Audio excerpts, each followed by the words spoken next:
Assalamualaikum warahmatullahi wabarakatuh. Saya Rosi Noviani, calon guru penggerak angkatan 8 dari SMP Negeri 3 Waila Timur, Kabupaten Aceh Barat. Pada video kali ini, saya akan memaparkan aksi nyata modul 1.4, budaya positif. Dan saya juga menyertakan aksi nyata yang telah saya buat pada modul 1.1 Filosofi Pendidikan menurut Ki Hajar Dewantara, modul 1.2 Nilai dan Peran Guru Penggerak, serta modul 1.3 Visi Guru Penggerak. Aksi nyata modul 1.1. Pada kegiatan ini, saya menerapkan pembelajaran sesuai dengan filosofi pendidikan menurut Ki Hajar Dewantara. Hal pertama yang saya lakukan adalah perencanaan pembelajaran, yaitu menyiapkan perangkat pembelajaran berupa RPP dan media pembelajaran. Saat pelaksanaan kegiatan pembelajaran diawali dengan pembiasaan berdoa terlebih dahulu untuk memunculkan sifat religius. Setelah itu, saya menjelaskan tujuan dari pembelajaran yang ingin dicapai sampai dengan langkah kerja pada saat pembelajaran. Serta pada pelaksanaan pembelajaran, guru menggunakan InFokus dan LKPD. Selanjutnya, murid berkolaborasi dalam kelompok dan aktif menyelesaikan LKPD, serta guru membimbing kelompok yang mengalami kesulitan. Dalam menyelesaikan tugas kelompok, murid menggunakan alat peraga yang diperoleh dari lingkungan sekitar. Contohnya, penggunaan kaleng susu bekas pada materi tabung dan penggunaan batu kerikil pada materi perbandingan. Kemudian, murid mempresentasikan hasil tugas kelompok di depan kelas secara bergantian. Dan yang paling penting, sebelum mengakhiri pembelajaran, guru bersama dengan murid merefleksikan serta menyimpulkan hasil pembelajaran. Dan yang terakhir, guru memberikan soal kepada murid untuk mengecek pemahaman murid, serta memberikan reward kepada murid yang dapat menjawab soal dengan tepat. Aksi nyata modul 1.2. Pada kegiatan ini, saya menerapkan nilai dan peran guru penggerak. Misalnya, dengan menumbuhkan karakter religius berupa berdoa sebelum dan sesudah pembelajaran, bergotong royong dalam membersihkan lingkungan sekolah, berkolaborasi dengan teman saat kegiatan diskusi dan presentasi, melatih keberanian saat presentasi, menumbuhkan kreativitas saat pembelajaran, dengan cara aktif mengikuti kegiatan pelatihan, berkolaborasi dengan kepala sekolah dan rekan guru, melakukan refleksi setelah kegiatan pembelajaran, serta aktif dalam kegiatan MGMP Matematika Kabupaten Aceh Barat. Aksi nyata modul 1.3. Pada kegiatan ini, saya merumuskan visi guru penggerak. Visi yang telah saya susun adalah mewujudkan generasi yang cerdas dan berkarakter profil pelajar Pancasila. Yang menjadi prakasa perubahannya adalah mari mewujudkan generasi yang cerdas dan berkarakter profil pelajar Pancasila. Pada kegiatan perencanaan, saya berkonsultasi dengan kepala sekolah dan rekan guru mengenai strategi untuk mewujudkan generasi yang cerdas dan berkarakter profil pelajar Pancasila. Pada kegiatan refleksi, saya mencari tahu kekuatan dan kelemahan dalam mewujudkan generasi yang cerdas dan berkarakter profil pelajar Pancasila. Dan pada tahap pelaksanaan, guru menerapkan strategi dalam mewujudkan generasi yang cerdas dan berkarakter profil pelajar Pancasila. Aksi nyata modul 1.4. Pada kegiatan ini, saya membuat keyakinan kelas serta melakukan seminar kepada komunitas praktisi.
Puji dan syukur kita sampaikan kehadirat Allah Subhanahu wa Ta'ala, karena pada hari ini kita telah diberikan kesempatan untuk hadir di ruangan yang sederhana ini.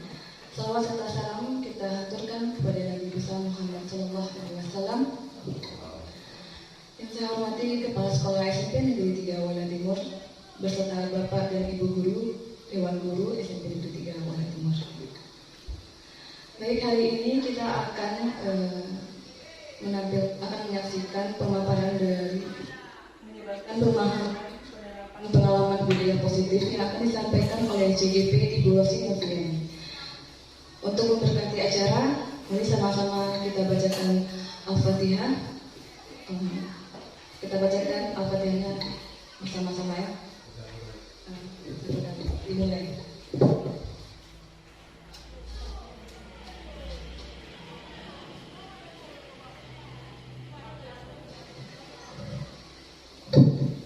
Amin amin ya rabbal alamin. Untuk mempersingkat waktu, maka saya persilahkan kepada CGP Ibu Rosi Noviani untuk menyampaikan materi budaya positif kepada Ibu Rosi Noviani. Saya persilahkan.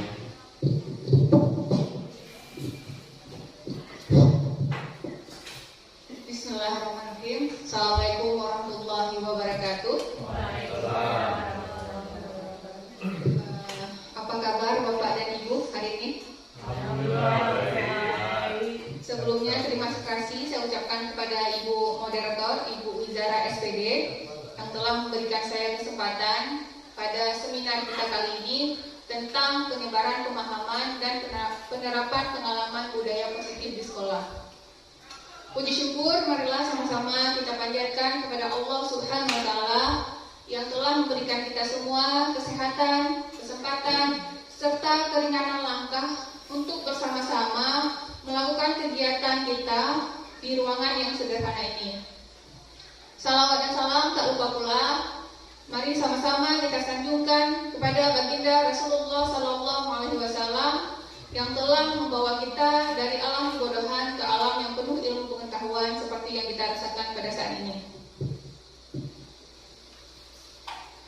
Bapak Ibu, kegiatan kita kali ini adalah seminar tentang penyebaran pemahaman dan penerapan pengalaman budaya positif di sekolah. Sebelum kita memulai kegiatan kita, supaya semangat nanti dalam mengikuti kegiatan, mari sama-sama kita ice breaking dulu. Jadi ice breakingnya agar suasana jadi santai. Kita sekarang diskusi tapi serius tapi santai ya Bapak Ibu. Oke, kita mulai ice breakingnya ya. Petunjuknya atau instruksinya adalah, jika saya mengatakan tepuk tangan, maka Bapak Ibu silahkan tepuk tangan. Jumlahnya sebanyak nanti angka yang saya sebutkan. Tetapi jika saya cuma mengatakan tepuk, berarti Bapak Ibu jangan dengar instruksi saya. Bagaimana Bapak Ibu? Saya ulangi ya. Jika saya mengatakan tepuk tangan, jadi Bapak Ibu nanti silakan tepuk tangan sebanyak jumlah yang saya sebutkan. Tapi kalau saya cuma mengatakan tepuk, jadi Bapak Ibu jangan melakukan instruksi saya. Oke ya, tes ya Bapak Ibu. Oke. Tepuk tangan. Tepuk tangan 1. Tepuk tangan 2. Tepuk tangan 3. Tepuk 1. Jawabannya salah. Oke, kita tes lagi. Tepuk tangan 2. Tepuk tangan 3. Tepuk 1. Belum mulai. Kalau bilang tepuk, jadi Bapak Ibu nggak usah tepuk, tepuk tangan aja, gitu ya. Oke ya, sampai semuanya bisa baru kita mulai. Tepuk tangan 3, tepuk tangan 2, tepuk tangan 3, tepuk 2. Ya Allah, masih banyak yang salah. Belum fokus nih. Belum fokus, kita ulangi lagi sampai fokus. Tepuk 1. Ya, masih salah. Silakan Pak. Belum, fokus dulu Bapak Ibu. Tepuk tangan 3. tepuk tangan 3, tepuk tangan 1, tepuk 2. Ya, tepuk 2. Jangan salah. Gimana sih? Gimana ini? Belum fokus ini ya? Belum. Fokus. Ini fokus lagi. Oke, ulang lagi ya. Tepuk tangan 1, tepuk tangan 2, tepuk 3. Ya, lagi. Gimana nih? Ulang lagi. Ulang lagi. Oh, sampai dapat boleh. Sampai kan? Oke, tepuk tangan 1, tepuk tangan 3, tepuk tangan 2, tepuk 3. Ada orang lagi yang salah. Ya, oh ini udah kedatangan anggota baru, Pak Mas Adi, Mas Adi. Kita juga mulai nih Pak Mas Adi. Jangan. Ini juga udah masuk lagi Pak. Boleh kita ulang sekali aja deh ya. Saya ulang aja instruksinya. Pak Mas Adi ini baru datang. Jadi jika saya bilang instruksinya, saya bilang tepuk tangan, maka Bapak Ibu silahkan tepuk tangan sejumlah angka yang saya sebutkan. Jika saya cuma mengatakan tepuk, jadi Bapak Ibu jangan lakukan instruksi saya. Ya, paham ya? Kita tes ya. Tepuk 3. Ya, salah. Aduh, tepuk 3 belum. Jangan. Kalau ada tangannya baru. Oke, tepuk tangan 2. Tepuk tangan 1. Tepuk 3. Ya. Salah. Satu lagi, sampai. Oke ya. Tepuk tangan 2, tepuk tangan 1, tepuk tangan 3, tepuk 2. Lagi. Gimana nih? Oke ya. Semoga nanti kegiatannya jadi tambah ini fokus. Kita lanjut aja. Jadi Bapak Ibu, pada hari ini kita akan melakukan kegiatan seminar. Seperti yang Bapak Ibu ketahui bahwa saya Rosi Noviani, calon guru penggerak dari SMP Negeri 3 Waila Timur, Aceh Barat, Angkatan 8. Pada kegiatan ini saya akan menyebarkan pemahaman dan penerapan pengalaman budaya positif di sekolah. Bapak Ibu, apakah itu budaya positif? Tentunya kita sudah tahu bahwa kalau ada kata-kata positif pasti suatu kebaikan. Atau budaya positif itu adalah perwujudan dari nilai-nilai keyakinan universal yang diterapkan di sekolah. Jadi nilai-nilai kebajikan universal itu seperti tanggung jawab, mandiri, kerjasama, seperti itu. Kenapa kita seorang guru harus menerapkan budaya positif? Karena budaya positif itu merupakan suatu keharusan yang ada di lingkungan sekolah kita. Jadi bagaimana caranya kita menerapkan budaya positif? Yaitu dengan cara menerapkan konsep inti disiplin positif atau memahami motivasi perilaku manusia berkaitan dengan hukuman dan penghargaan, posisi kontrol seorang guru, penguatan keyakinan kelas, dan penerapan segitiga restitusi dalam penyelesaian masalah. Apa itu? Nanti akan kedepannya akan kita bahas apa yang dimaksud dengan disiplin positif, motivasi, posisi kontrol, serta segitiga restitusi. Bapak Ibu, pendidikan menurut tokoh pendidikan nasional, siapa Bapak Ibu? Iya betul. Menurut Bapak Ki Hajar Dewantara, bahwa pendidikan itu seharusnya harus bisa menuntun murid sesuai dengan kodratnya. Apa yang dimaksud menuntun murid sesuai kodratnya? Yaitu memberi arahan kepada murid sesuai dengan kodrat alam dan kodrat zaman. Jadi kodrat peserta didik atau kodrat murid itu ada dua, kodrat alam dan kodrat zaman. Kodrat alam itu merupakan potensi, bakat, lingkungan ataupun budaya di sekitar murid. Sedangkan kodrat zaman itu kita harus menuntun murid sesuai perkembangan zaman. Misalkan sekarang dengan zaman yang teknologi, bagaimana caranya kita guru harus bisa menuntun murid kita juga menggunakan teknologi. Selanjutnya, menurut Bapak Pendidikan, yang kedua, guru juga harus berpihak pada murid. Yang dimaksud dengan pendidikan, yang dimaksud dengan guru harus berpihak pada murid adalah bahwa kita guru harus mementingkan kepentingan murid atau kepentingan murid merupakan orientasi yang pertama bagi kita, fokus utama bagi kita. Bagaimana caranya? Yaitu bisa saja dengan menyediakan sumber belajar, melakukan proses pembelajaran yang menyenangkan, dan menuntun tumbuh kembang anak murid secara maksimal. Selanjutnya, guru harus memahami karakter murid. Bapak Ibu, kalau kita lihat gunung es, mungkin di gambar-gambar kita pernah lihat bagaimana gunung es, itu yang nampak di atasnya itu cuma sebahagian kecil, Bapak Ibu. Jadi yang di bawah itu sebenarnya sangat besar. Begitu juga dengan karakter murid kita. Yang kita lihat selama ini cuma yang ada di permukaan, cuma karakter yang kecil. Jadi perlu usaha kita untuk bisa menggali bagaimana karakter murid sehingga kita sebagai guru juga bisa menciptakan karakter yang baik bagi murid. Selanjutnya, guru harus memahami tujuan pembelajaran. Artinya sebelum kita memasuki kelas, kita harus paham dulu betul apa tujuan kita dalam melakukan pembelajaran.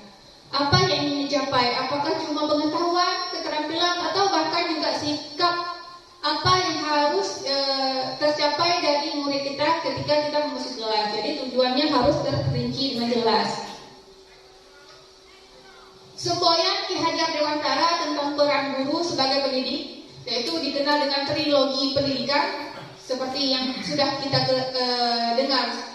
sering kita dengar, yaitu Ing Ngaso Sungtolodo, bahasa Jawa Bapak Ibu, Ing Madio Mangunkarso, sama Tuguri Handayani.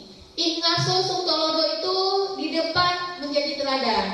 Jadi harapannya kita guru ini menjadi teladan bagi murid-murid kita. Jadi guru bukan hanya sekedar mengatakan saja, tetapi guru jika ingin muridnya seperti apa, jadi guru harus juga menjadi seperti yang diinginkan kepada murid.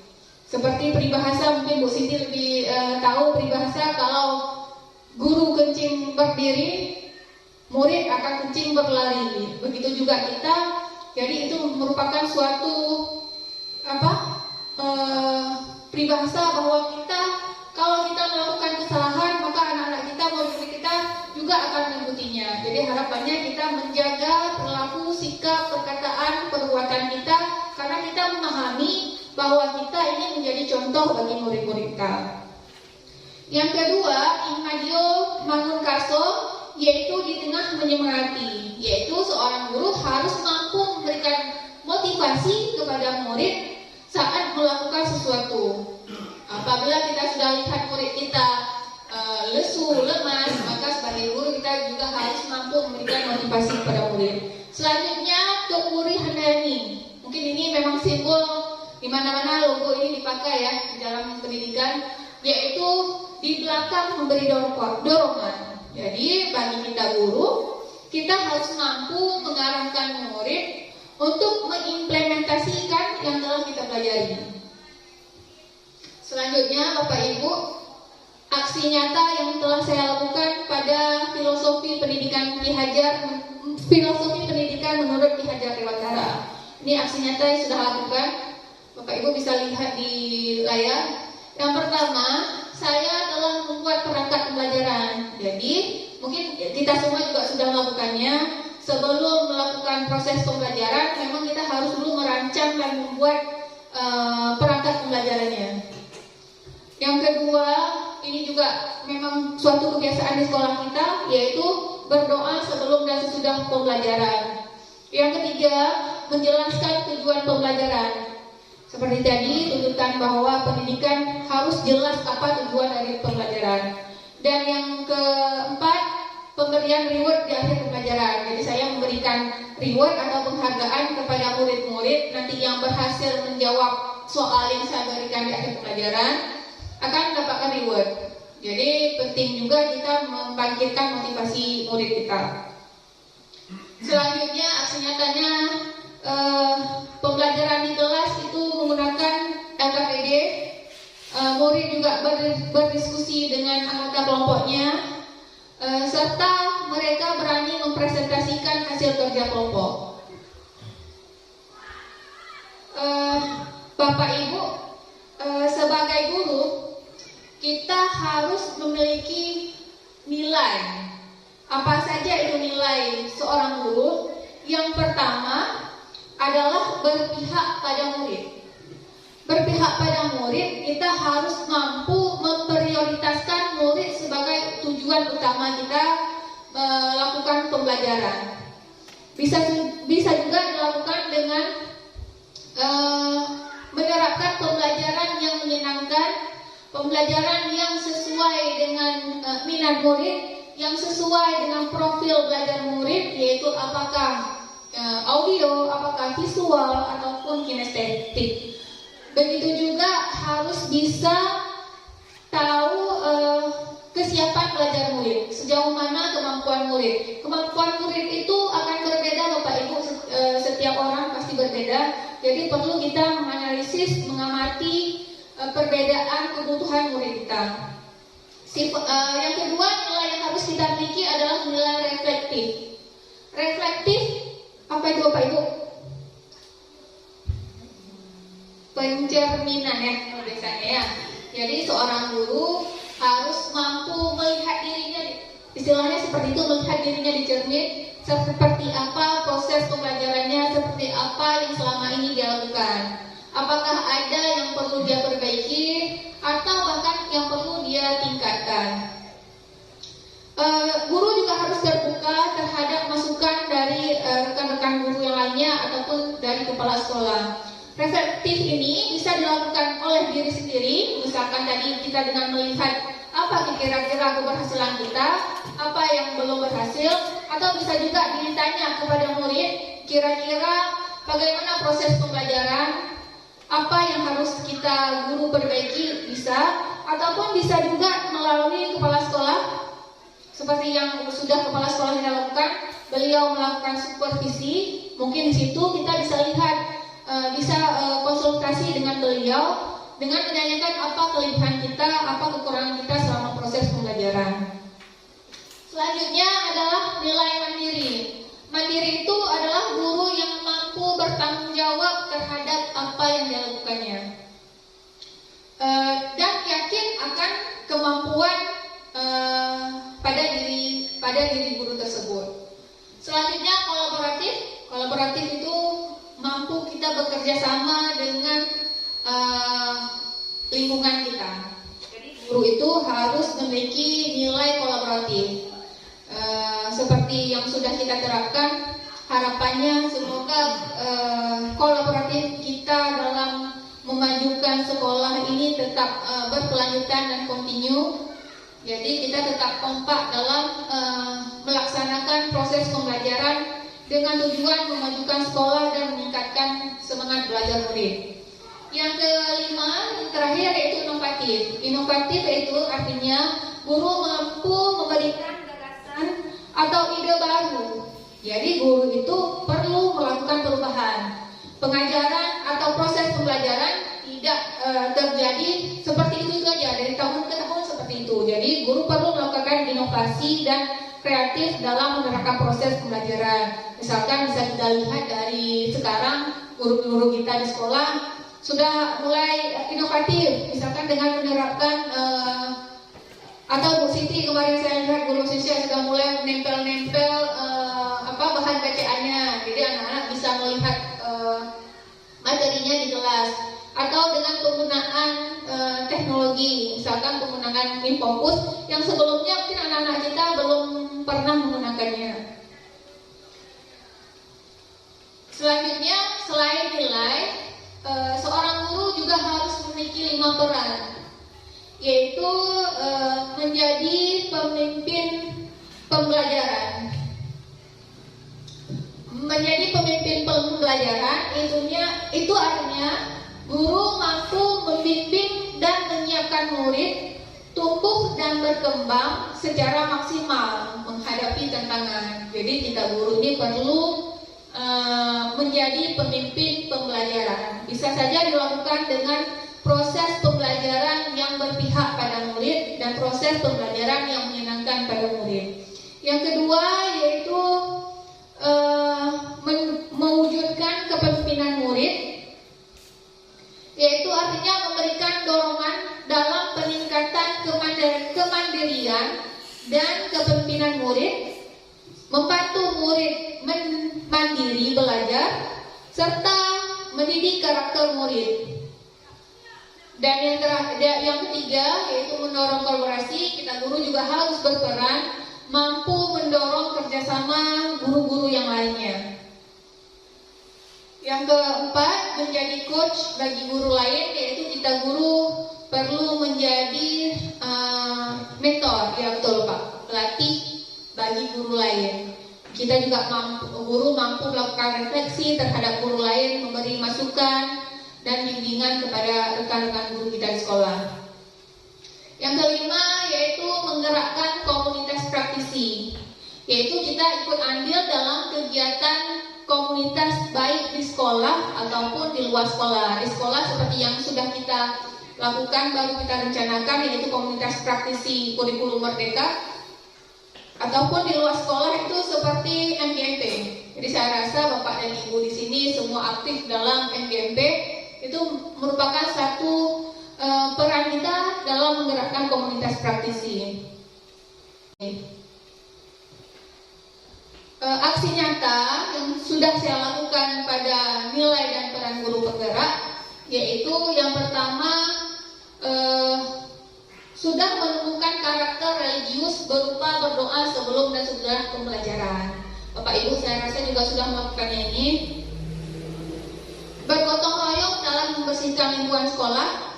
Jadi kita bersama-sama menjaga lingkungan sekolah kita. Selanjutnya berkolaborasi dengan teman saat kegiatan diskusi dan presentasi. Jadi terciptalah kolaborasi antara murid dengan murid yang lain. Selanjutnya menumbuhkan kreativitas saat pembelajaran. Jadi murid ini kreatifnya meningkat dengan kita lakukan suatu pembelajaran yang berbeda. Misalkan saya melakukan pembelajaran pada materi tabung dengan menggunakan kaleng susu bekas. Jadi anak-anak diminta membawa kaleng susu bekas. Kemudian kami menentukan atau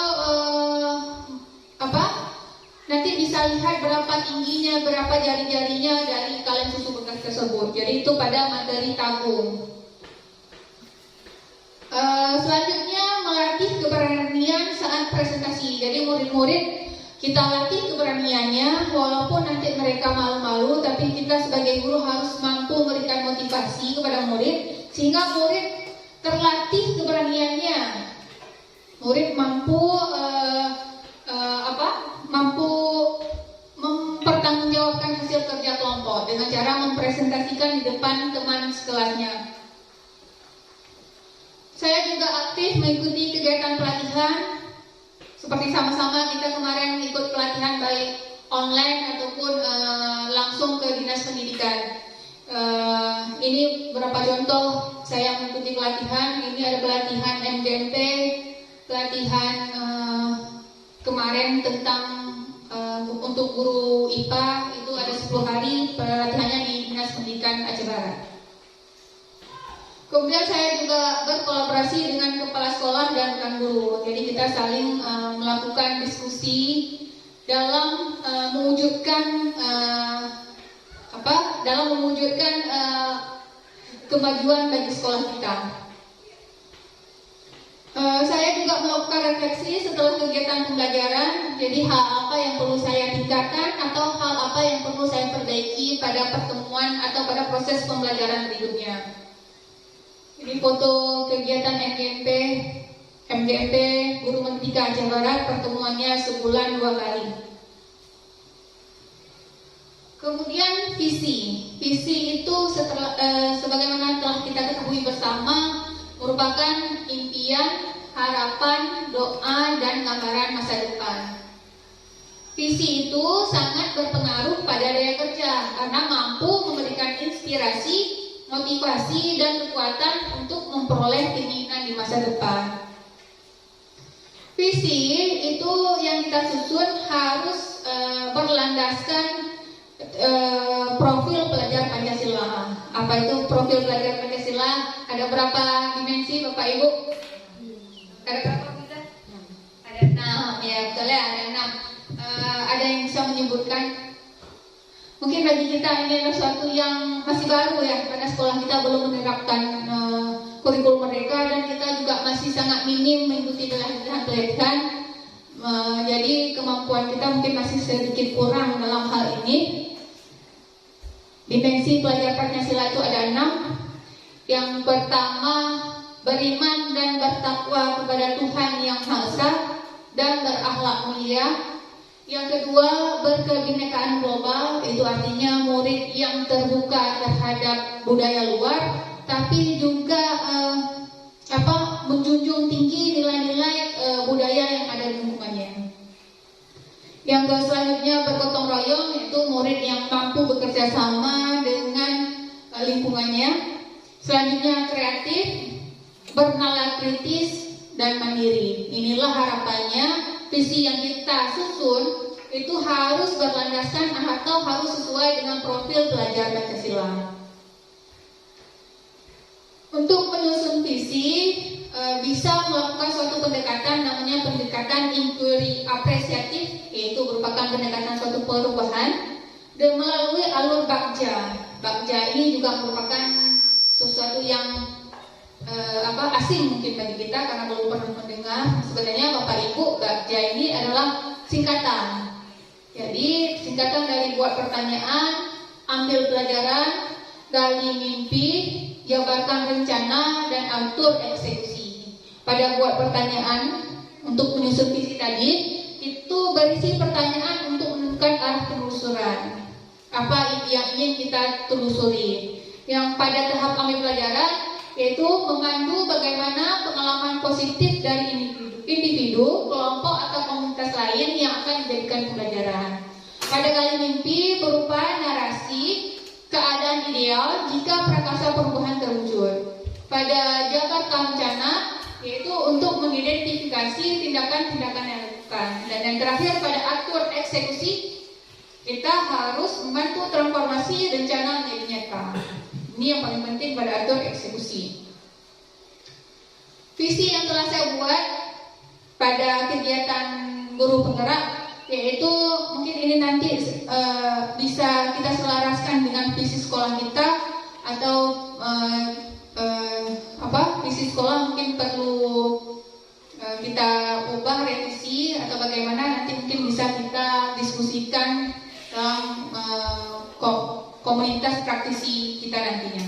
Visi yang telah saya buat yaitu mewujudkan generasi yang cerdas dan berkarakter profil pelajar Pancasila. Prakasanya yaitu mari mewujudkan generasi yang cerdas dan berkarakter profil pelajar Pancasila.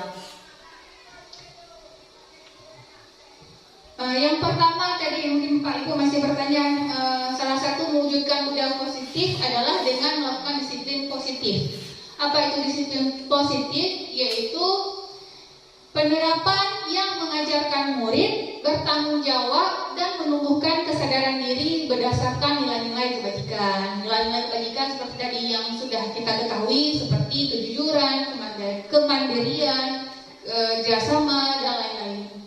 Dan selanjutnya disiplin positif itu lebih ke arah yang mengontrol diri dalam melakukan suatu tindakan dan dapat membuat murid memahami dan menyadari berdasarkan motivasi internal, bukan akibat paksaan atau hukuman. Bapak Ibu, motivasi perilaku manusia untuk melakukan sesuatu. Jadi apa motivasi murid kita melakukan sesuatu itu ada 3. Yang pertama untuk menghindari ketidaknyamanan atau hukuman. Yang kedua untuk mendapatkan imbalan atau penghargaan. Dan yang ketiga untuk menjadi orang yang mereka inginkan dan menghargai diri sendiri dengan nilai-nilai yang mereka percaya. Kira-kira Bapak Ibu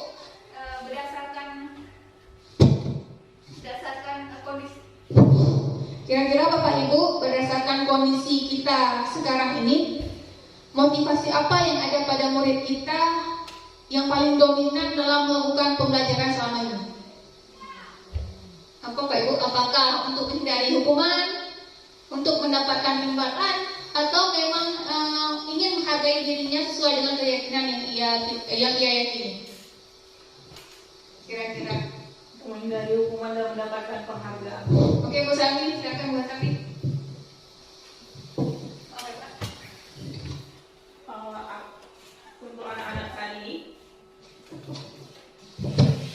Untuk anak-anak saya ini, mereka lebih untuk menghindari ketidaknyamanan atau mendapatkan hukuman, dan mereka ingin mendapatkan penghargaan. Iya, kalau untuk yang ketiga kayaknya masih sangat rendah ya. Pemahaman mereka untuk menghargai diri mereka sendiri itu masih sangat kurang, karena mereka masih menerapkan untuk menghindari dari hukuman dan mendapatkan penghargaannya. Kalau untuk merefleksi menghargai diri sendiri itu kayaknya orang tuh masih belum paham apa yang diinginkan oleh diri mereka sendiri, apa yang menjadi tujuan mereka pergi ke sekolah itu untuk apa. Mereka tuh masih nggak tahu. Yang penting hindari dari hukuman dan dapatkan penghargaan, itu udah jadi.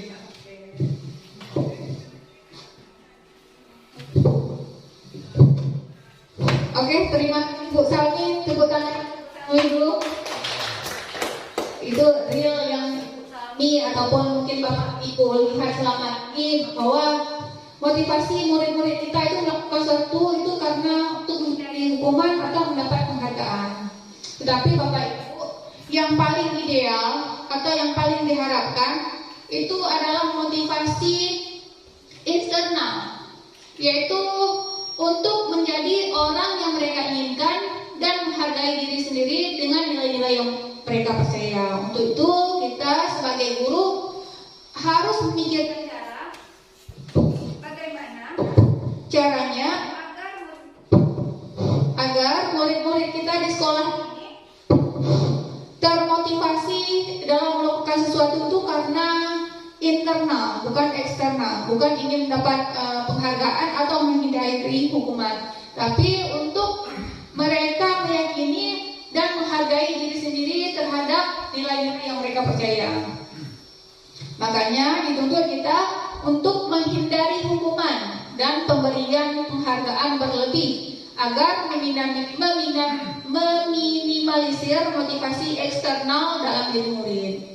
Ini penghargaan yang berlebihan.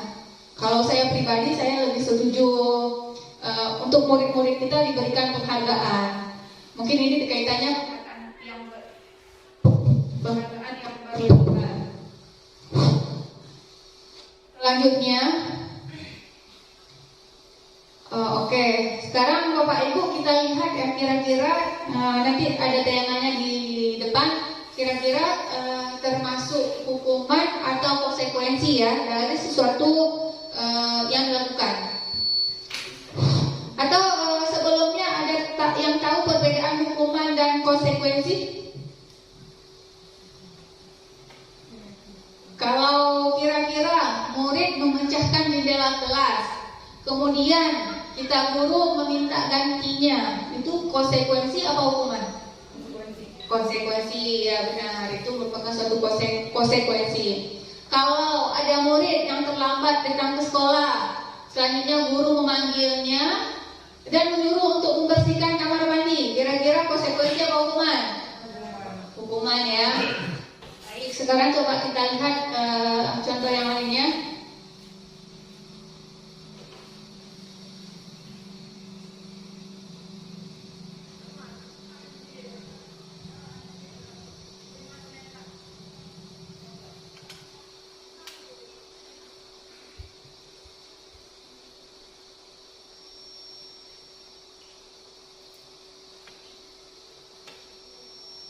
Sebentar ya Bapak Ibu, tadi saya buka.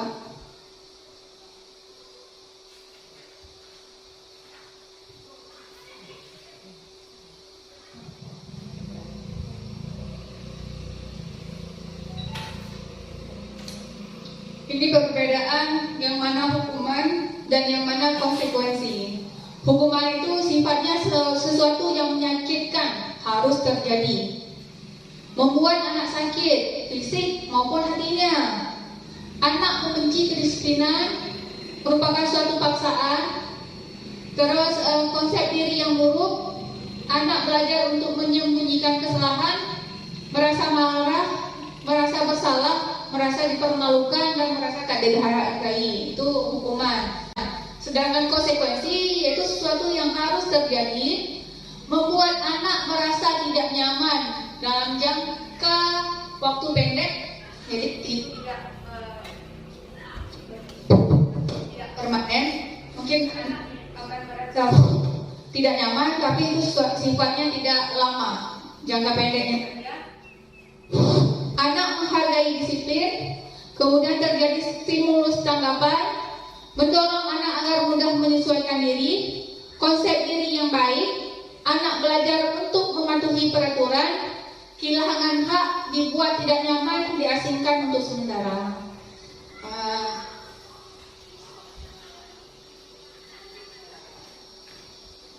Baik, yang pertama kira-kira kalau tindakan guru mencatat 100 kali di dalam buku kalimat, saya tidak akan terlambat lagi karena terlambat ke sekolah. Itu termasuk hukuman atau konsekuensi? Hukuman. Apa Pak Ibu? Mencatat 100 kali dengan kalimat saya tidak akan terlambat karena penyebabnya tadi dia terlambat ke sekolah. Hukuman. Hukuman. Bagaimana Pak Zeni? Hukuman apa? Hukuman. Oke, kita lihat hukuman apa konsekuensi ya. Iya, benar Bapak Ibu. Itu merupakan suatu hukuman. Jadi tidak patut kita seorang guru kalau murid-murid kita terlambat itu kita menyuruh mencatat. Jadi itu kayak ada fungsi ya Bapak Ibu ya. Yang kedua adalah lari mengelilingi lapangan basket 2 kali karena terlambat hadir di sekolah. Nah ini Pak guru olahraga yang jawab. Kira-kira hukuman apa konsekuensi Pak? Hukuman. Baik, terima kasih. Kalau yang saya pahami dari yang nomor 2 itu, anak-anak diberikan disuruh berlari bila karena terlambat datang sekolah, itu merupakan hukuman kalau menurut saya. Karena mereka sudah melanggar disiplin sekolah. Terima kasih. Terima kasih Bapak olahraga, Bapak Afri.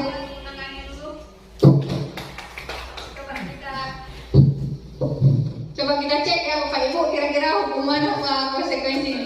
Konsekuensi, silakan Pak. Ya kalau menurut saya konsekuensi ya. Oke. Bagus sekali ya. Ya silakan. Wah ini semangat nih kayaknya. Silakan Pak. Kalau menurut saya, Tadi Pak, belum bunyi Pak. kalau masalah hukum, ini menurut saya itu harus disepakati bersama. Itulah yang dinamakan hukum. Oh iya. Tapi kalau sendirian yang memutuskan itu bukan hukum. Oh iya. Beda dengan pendapat siapa itu tokoh pendidikan, beda. Kalau yang mengenai dengan hukum yang disepakati bersama sesuai dengan perbuatannya baru dihukum. Tapi kalau konsekuensi itu ganjaran yang diberikan tanpa memutuskan bersama. Itu satu kalau menurut saya. Terima kasih ya Bapak Ibu antusiasnya dalam diskusi kali ini. Tepuk tangan dulu kita semua.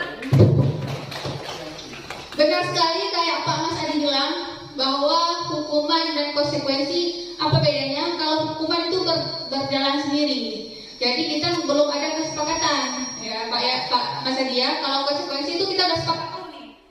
Kira-kira kalau anaknya salah nanti kita bakal apakan? Sudah ada kesepakatan. Untuk kasus ini karena ditanya hukuman apa konsekuensi, tadi terjadi perbedaan menjawab hukuman, ada yang menjawab konsekuensinya. Sekarang teneng kita lihat jawabannya. Jawabannya adalah hukuman. Jadi lari mengelilingi lapangan basket 2 kali karena terlambat hadir sekolah itu merupakan suatu hukuman. Kasus yang ketiga, murid diminta untuk mengerjakan PR saat jam istirahat karena belum mengerjakan PR. Oke, silakan. Apa nih? Pak Jawali, Pak Yadin, Pak Reski. Pak Reski ya. Saya di depan apa ya?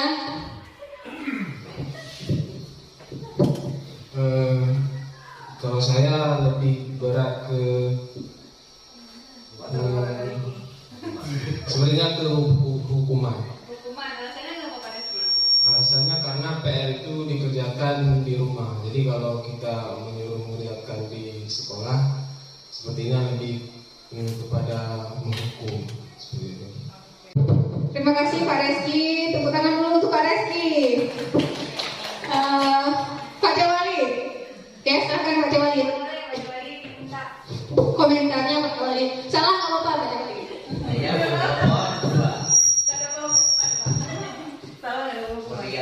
Nomor 3. Kalau menurut saya itu hukuman karena tugasnya diberikan di rumah tapi dikerjakan di sekolah.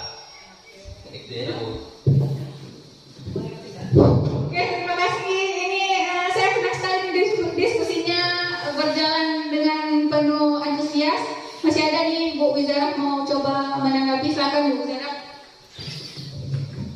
Kalau pribadi saya ini lebih ke konsekuensi karena ketika kita belajar dan dengan siswa kita sudah menyampaikan ini adalah PR. Ketika kita tidak mengerjakan PR, tidak akan ada konsekuensi yang akan kita dapatkan. Jadi kalau bagi saya ada konsekuensi. Ada lagi nggak Bapak Ibu? Terima kasih Bu Wizarah. Tepuk tangan untuk Bu Wizarah. Sudah cukup atau kita lihat jawabannya? Menarik sekali karena selalu ada perbedaan. Jadi kita nanti bisa lihat. Ini Bapak Ibu bukan untuk mengecek pemahaman kita sudah mengerti atau belum, tapi ini tujuannya kita diskusi sama-sama, sharing ilmu sama-sama. Ini termasuk hukuman atau konsekuensi? Konsekuensi. Ya, tepuk tangan dulu. Jawab konsekuensi tadi. Bu Wizarah. Pak Reski. Kita berbeda lagi ya Pak Reski. Pak Jawali. Nomor 4. Menggantikan kertas tugas teman yang telah dicoret-coret. Kira-kira kayaknya dia semakin mengarah nih. Konsekuensi siapa nih? Boleh. Dia dekat dulu. Kalau menurut saya menggantikan kertas tugas teman yang telah dicoret-coret itu termasuk ke dalam konsekuensi karena sudah yang disampaikan Bu Wizarah tadi itu adalah merupakan suatu kesepakatan bersama. Saya rasa begitu. Kita lihat ya Bapak Ibu, kira-kira konsekuensi apa hukuman? Konsekuensi. Sepertinya ini makin sudah memahami. Benar sekali, itu merupakan konsekuensi. Kenapa? Karena murid mencoret-coret kertas temannya. Jadi konsekuensinya ketika kertas temannya itu sudah rusak, murid harus menggantinya. Itu merupakan suatu konsekuensi. Bentuk tanggung jawab murid terhadap kesalahan yang telah dia buat. Selanjutnya, membersihkan tumpahan air di meja tulis karena tersenggol pada saat belajar. Nih kayaknya saya minta Pak Yadin. Pak Yadin belum Pak Yadin. Apa ya Pak Yadin? Pak Yadin lagi makan Pak Yadin. Oke, terima kasih Bu Rosi. Ini kalau menurut saya dia termasuk dalam konsekuensi Bu. Alasannya kenapa dia bisa kesenggol, mungkin dia dengan tidak sengaja. mungkin apa dia mau ambil pulpen yang jatuh ataupun benda yang lain, maka apa tuh namanya disenggol lah sebotol sebotol aqua gitu. Mungkin hanya itu porsi yang dapat saya sampaikan. Konsekuensi ya Pak? Iya, termasuk dalam konsekuensi. Oke, tepuk tangan untuk Pak Yadi dulu. Oh saya Pak Mas mau ngomong Pak Yadi, silahkan Pak Mas aja langsung. Pak Mas yang gerak-gerak dari mulutnya saya lihat. Nah, terima kasih. Kalau menurut saya adalah hukuman. Ya. Tetapi mengapa saya mengatakan hukuman? Karena itu termasuk merusakkan. Ya. Anda ambil. Oh, tumpahan ini aja. Ya, Berarti kayaknya konsekuensi. konsekuensi yang apa lagi? Oke. Perbedaan sengaja dan tidak sengaja, hukuman dan bukan hukuman. Oke, terima kasih kepada Pak Mas Adi. Tadi jawabannya dua-duanya baik Pak Yadin ataupun Pak Mas Adi jawabannya konsekuensi. Sekarang kita lihat kira-kira apa ya jawabannya?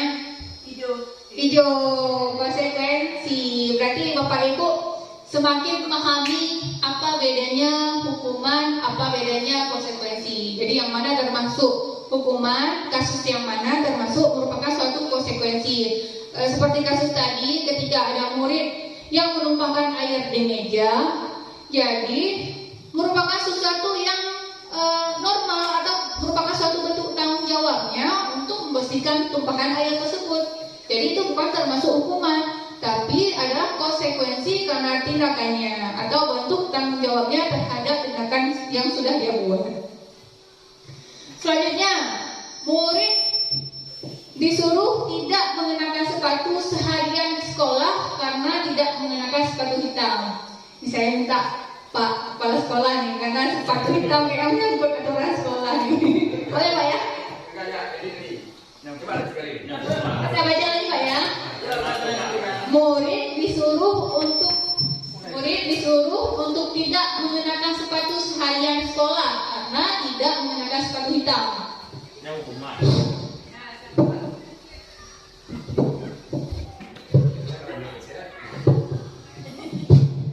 Kalau menurut saya ya hukuman karena dia tidak mematuhi ya kan, itu kan sebagai aturan sekolah ya kan, tapi dia nggak mematuhinya berarti hukuman menurut saya.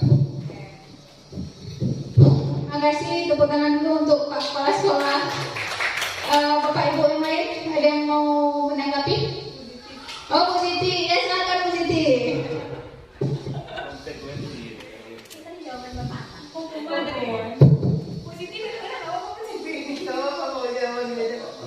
Murid disuruh untuk tidak mengenakan sepatu seharian di sekolah karena tidak mengenakan sepatu hitam. Menurut saya juga hukuman karena soalnya mirip nomor 1 dan nomor 2.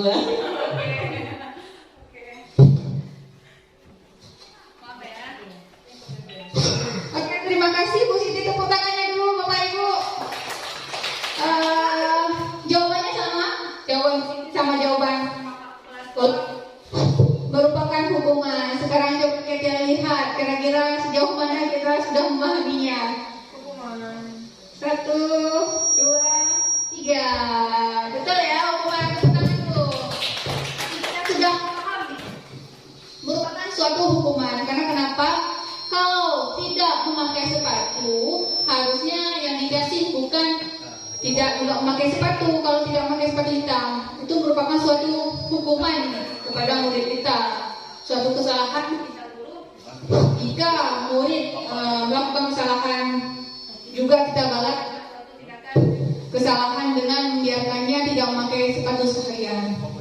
Dan yang terakhir, lagi lari mengelilingi lapangan basket 2 kali karena terlambat 10 menit untuk pelajaran videoka. Oke, Pak videoka udah berkanan. Oke, Pak videoka. Oke, baik. Kalau menurut saya itu adalah konsekuensi Bu, karena kenapa? Kita udah sepakati sebelumnya gitu. Jadi kalau hukuman itu kan nanti itu yang keputusan yang diambil oleh seorang atau belum disepakati. Saya rasa begitu Bu. Terima kasih.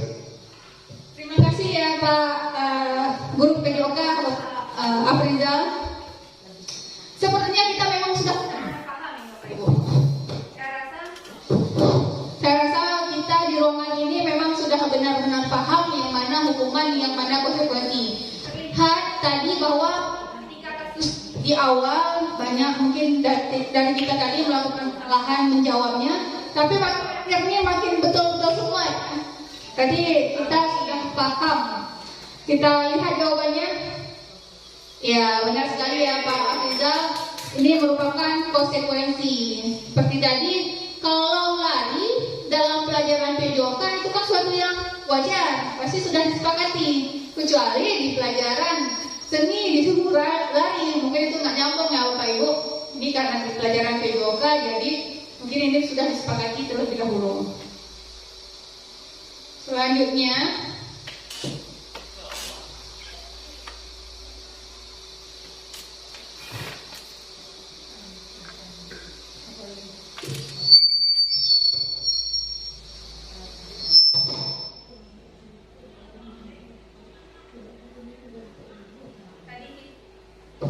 tadi kita sudah sampai hukuman dan konsekuensi.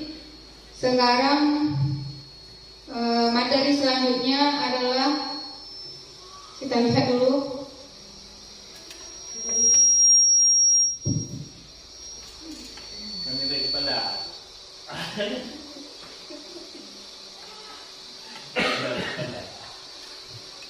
Bentar ya Bapak Ibu, kita lihat dulu apakah materi selanjutnya.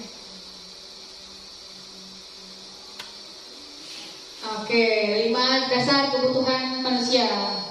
Jadi manusia itu melakukan sesuatu hal pasti ingin memenuhi kebutuhan dasarnya, baik itu murid ataupun kita pribadi. Jadi yang pertama itu bertahan hidup. Seperti berarti kita perlu makan, perlu tempat tinggal, perlu sehat, perlu aman untuk bertahan hidup. Yang kedua, kebutuhan kasih sayang. Yaitu sebagai manusia kita perlu kasih sayang dari lingkungan sekitar.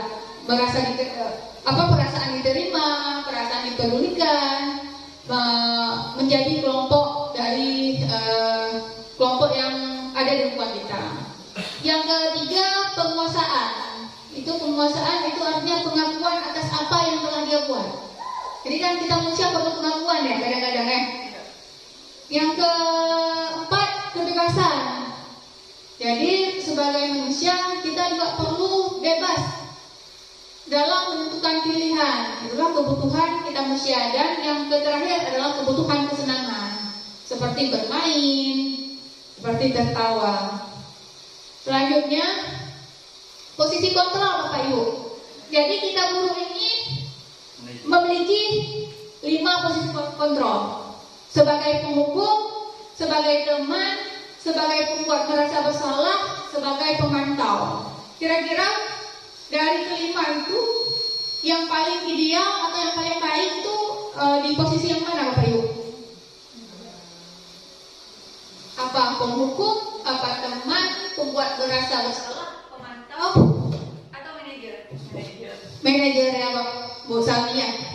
Boleh minta tolong dijelaskan Bu Salmi? Ya, terima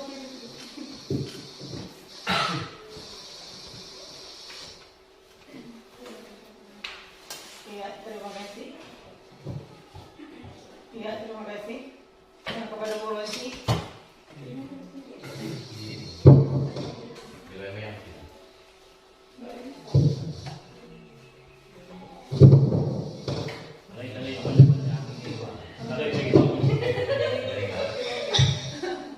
Mengapa saya mengatakan kalau ideal bagi guru itu adalah manajer? Betul nggak mau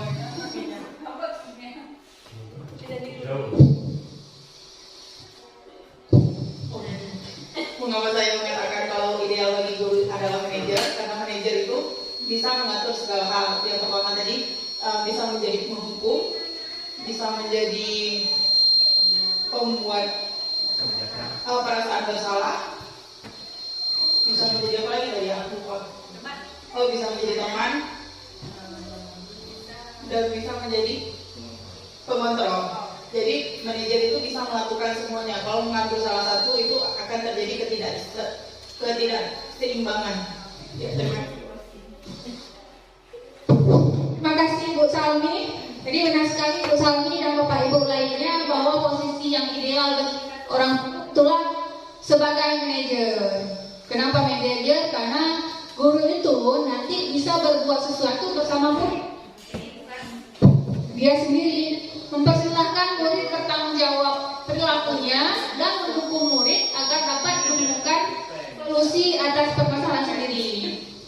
Posisi manajer ini mengacu pada restitusi yang dapat menjadikan murid sebagai manajer juga bagi dirinya sendiri sehingga tercipta identitas positif atau berhasil pada murid. Nanti kita kedepannya akan membahas apa itu restitusi atau segitiga restitusi.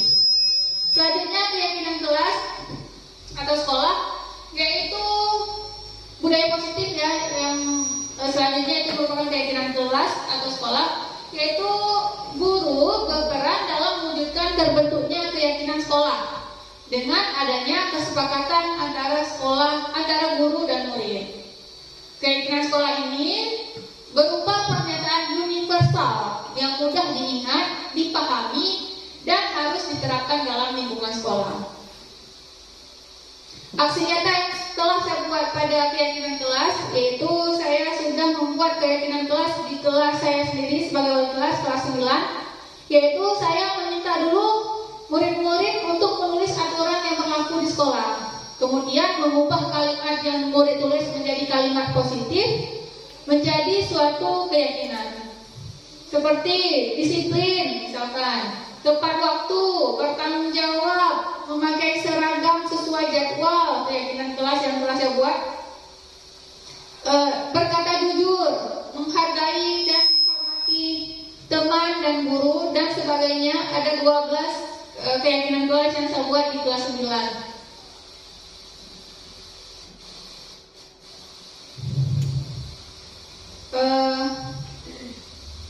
Untuk membuat keyakinan, guru harus berperan sebagai manajer menggunakan segitiga restitusi. Apa itu segitiga restitusi? Yaitu suatu proses dialog yang dijalankan oleh guru agar dapat menghasilkan murid yang mandiri dan bertanggung jawab. Kenapa dikatakan segitiga restitusi? Karena ada 3 komponennya jika dibentuk menjadi suatu segitiga, yaitu yang pertama menstabilkan identitas, yang kedua validasi tindakan yang salah, yang ketiga menanyakan keyakinan. Bapak Ibu, ini ada tayangan contoh segitiga restitusi yang saya lakukan pada murid kita. Mari kita saksikan bersama-sama.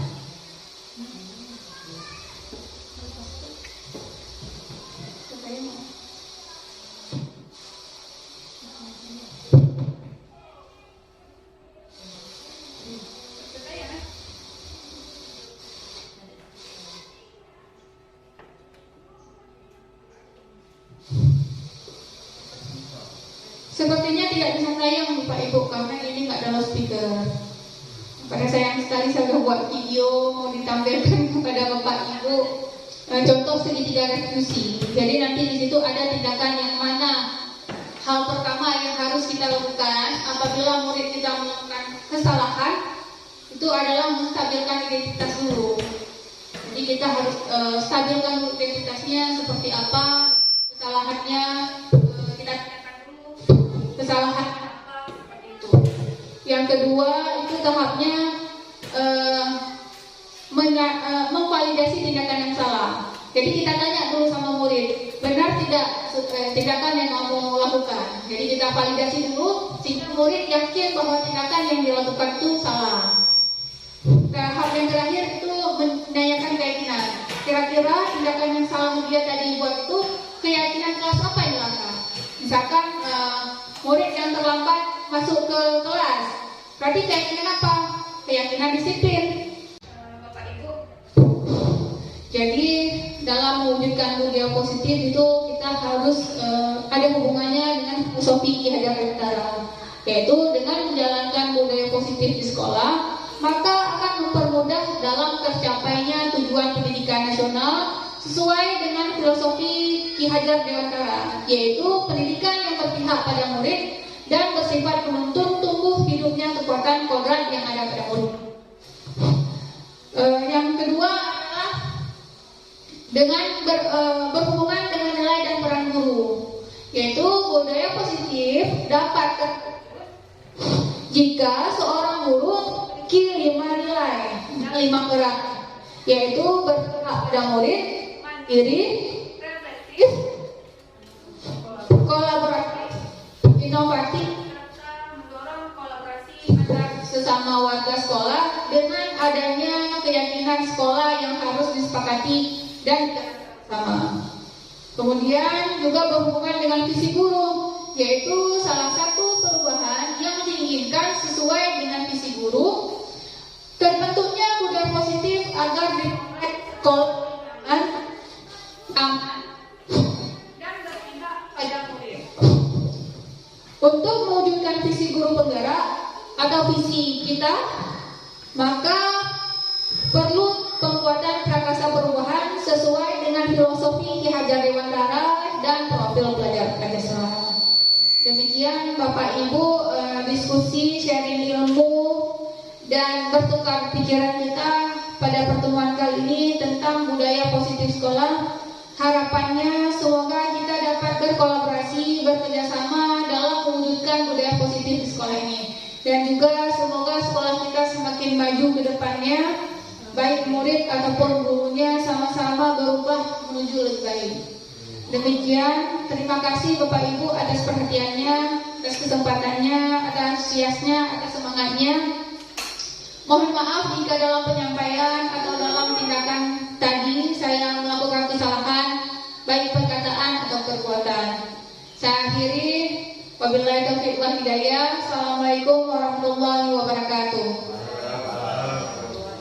Selanjutnya saya serahkan kepada moderator. Baik, demikianlah pemaparan dari calon guru penggerak Ibu Rosi Noviani tentang bagaimana budaya positif yang harus kita terapkan di sekolah. Baik, dengan berakhirnya pemaparan dari Ibu Rosi, maka berakhirlah kegiatan kita hari ini. Dan kita akhiri dengan doa kafaratul majelis. Bismillahirrahmanirrahim. Subhanakallahumma bihamdika asyhadu an la ilaha illa anta astaghfiruka wa atubu ilaika. Terima kasih atas kerjasamanya Bapak Ibu.